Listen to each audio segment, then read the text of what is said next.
បានចឹងសូមក្រុមតុបអបបន្តតាមដានការឆមេទី1ឆ្នាំ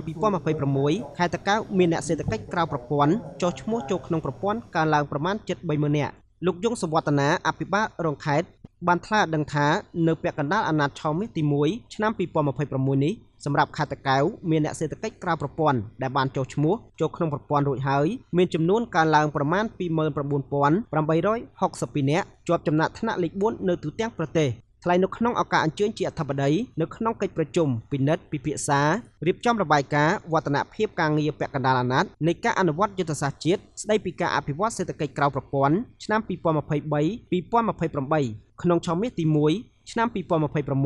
នៅព្រឹកថ្ងៃច័ន្ទទី6ខែកក្កដាឆ្នាំ2026នេះលោកយងសវឌ្ឍនាអភិបាលរងខេត្តតាកែវបានធ្វើការជំរុញដល់អាជ្ញាធរមូលដ្ឋានបន្តធ្វើការផ្សព្វផ្សាយពីអត្ថប្រយោជន៍នៃការចុះឈ្មោះអ្នកសេដ្ឋកិច្ចក្រៅប្រព័ន្ធចូលរួមសហការឲ្យបានស្អិតរមួតជាមួយមន្ត្រីជំនាញដែលចុះទៅអនុវត្តលើកិច្ចការចុះឈ្មោះតាមរយៈ Web Portal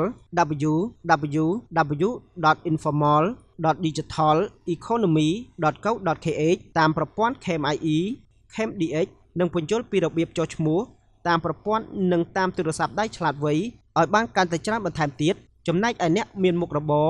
សកម្មភាពអាជីវកម្មមុខរបរខ្នាតតូចដែលមានតម្លៃដើមទាបដែលមិនទាន់ចុះឈ្មោះត្រូវលើកទឹកចិត្តពួកគាត់ឲ្យចុះឈ្មោះឲ្យបានគ្រប់គ្នាដើម្បីទទួលបានអត្ថប្រយោជន៍និងរួមចំណែកកាន់តែប្រសើរដល់ការអភិវឌ្ឍសេដ្ឋកិច្ចនិងសង្គមកម្ពុជាសម្រាប់រយៈពេលវែងលោកយងសវឌ្ឍនាក៏បានលើកឡើងពីការយកចិត្តទុកដាក់របស់រាជរដ្ឋាភិបាលពីជីវភាពរស់នៅរបស់ប្រជាពលរដ្ឋតាមរយៈការពង្រឹងសមត្ថភាពភាពធន់ឲ្យមានការប្រកួតប្រជែងលើទីផ្សារក្នុងការអភិវឌ្ឍចំពោះអ្នកសេដ្ឋកិច្ចក្រៅប្រព័ន្ធដែលជាកិច្ចការអាទិភាពនិងចាំបាច់បំផុតដើម្បីជំរុញការចូលរួមក្នុងខ្សែច្រវាក់ផ្គត់ផ្គង់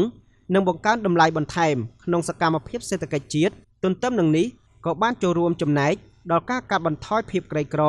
និងវិសមភាពសង្គមថែមទៀតផងលោកអភិបាលរងខេត្តតាកែវក៏បានណែនាំឲ្យមន្ត្រីជំនាញព្យាយាមពន្យល់ឲ្យបានច្បាស់លាស់ប្រកបដោយក្រមសីលធម៌វិជ្ជាជីវៈជាទីបំផុតដោយមានការសម្របសម្រួលពីអាជ្ញាធរពាក់ព័ន្ធដើម្បីឲ្យពួកគាត់ចុះឈ្មោះដោយស្ម័គ្រចិត្តមិនមានការបង្ខិតបង្ខំឡើយហើយនេះជាយន្តការដែលរាជរដ្ឋាភិបាលបានរៀបចំឡើងដើម្បីបង្កើតនូវទំនាក់ទំនងរវាងអ្នកសេដ្ឋកិច្ចក្រៅប្រព័ន្ធជាមួយនឹងរាជរដ្ឋាភិបាលក្នុងការគិតគូរនិងជួយដល់បងប្អូនអ្នកសេដ្ឋកិច្ចក្រៅប្រព័ន្ធឲ្យកាន់តែមានប្រសិទ្ធភាពនិងរហ័សទាន់ពេលវេលា